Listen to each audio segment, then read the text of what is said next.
ഇന്നത്തെ ഇങ്ങനെ എല്ലാ ലോട്ടറി നഷ്ടത്തിലായപ്പോ സ്കൂളിലേക്ക് കൊടുക്കുക. അങ്ങനെ നഷ്ടം വന്ന ഖാദി ബോർഡ് നഷ്ടത്തിലാന്ന് അറിഞ്ഞപ്പോഴാ മന്ത്രി ഓർഡർ ഇട്ടു.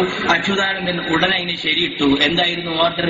പഞ്ചായത്തിലേക്ക് വന്നു. രക്ഷിതാക്കളെ എതിർപ്പുകൊണ്ടപ്പോ വരാത്തത്. എന്തായിരുന്നു അത്?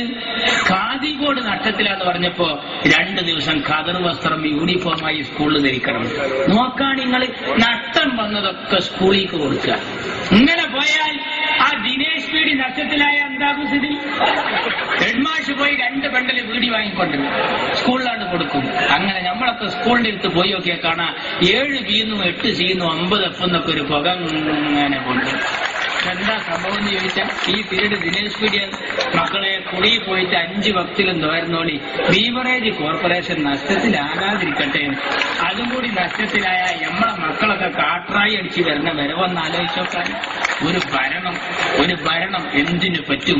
പാടത്തും പറമ്പിലും പാടുപെട്ട് പണിയെടുക്കുന്ന പട്ടിണിപ്പാവങ്ങളെ പല തവണ പലതും പറഞ്ഞ് പറ്റിച്ച പാരമ്പര്യമുള്ള പാർട്ടിയായ ഈ കമ്മ്യൂണിസ്റ്റ് പാർട്ടിയെ ഒരു പാഠം പഠിപ്പിക്കാൻ പാണക്കാട്ട തങ്ങളും പാണ്ടിക്കടവത്ത് കുഞ്ഞാലിക്കുട്ടിയും നയിക്കുന്ന ഈ പടയണിക്കൊപ്പം നിൽക്കുക.